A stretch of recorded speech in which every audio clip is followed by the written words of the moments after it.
বৈষম্য বিরোধী ছাত্র আন্দোলন কেন্দ্রীয় কমিটির নির্দেশনা অনুযায়ী বাগেরহাট জেলা শাখার উদ্যোগে রামপাল উপজেলা বৈষম্য বিরোধী ছাত্র আন্দোলনের আন্দোলনরত ছাত্রছাত্রীদের সমন্বয়ে রামপাল উপজেলা সহ রামপালের বিভিন্ন ইউনিয়নে সাধারণ মানুষের মাঝে জনসচেতনতামূলক জুলাই আগস্টের ছাত্র জনতার বিপ্লবের ফলে অর্জিত স্বাধীনতার নতুন বাংলাদেশ গড়ার আঙ্গিকে এবং ৭২ এর সংবিধান বাতিল সহ ৭ দফা বাস্তবায়নের লিফলেট বিতরণ করা হয়।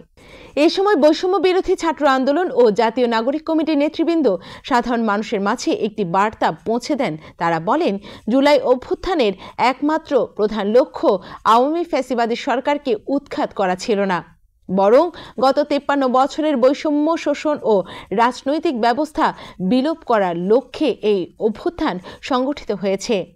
সুতরাং বিদ্যমান ফ্যাসিবাদী রাষ্ট্র কাঠামো বিলোপ করতে সব ধরনের সংস্কারের ওয়াদা দিতে হবে।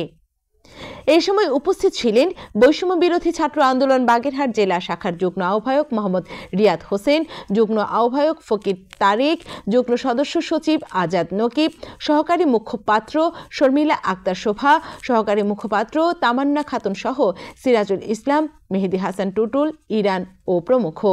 এছাড়াও এ সময় আরও উপস্থিত ছিলেন বৈষম্য বিরোধী ছাত্র আন্দোলন ও জাতীয় নাগরিক কমিটির উপজেলা ও ইউনিয়ন পর্যায়ের নেতৃবৃন্দ। এ সময় বৈষম্য বিরোধী ছাত্র আন্দোলন জাতীয় নাগরিক কমিটির নেতৃবৃন্দ সাংবাদিকদের প্রশ্নে বলেন, এবং জাতীয় নাগরিক কমিটির উদ্যোগে আজকের এই লিফলেট বিতরণের মূল উদ্দেশ্য জুলাইয়ের প্রেরণা দিতে হবে ঘোষণা। আওয়ামী লীগ দোসর ৭২ সংবিধান বাতিল করে ছাত্র জনতার মতামত অনুযায়ী সংবিধান গঠন করা এবং ছাত্র জনতার গণ অভ্যুত্থানকে স্বীকৃতি প্রদান করা।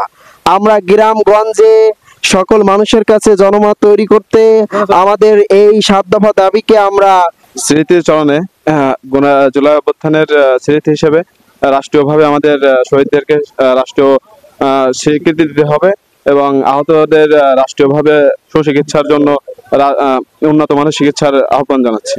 আমরা দেখতে পাচ্ছি আপনারা বিগত ৭২ সংবিধানকে আপনারা বাতিলের একটা লিফলেট দিয়েছেন, এটা আপনারা কতটুকু বাস্তবায়ন করতে পারছেন? রাকিবুল ইসলাম সুমন, বিশেষ প্রতিনিধি, খবর বাংলা 24।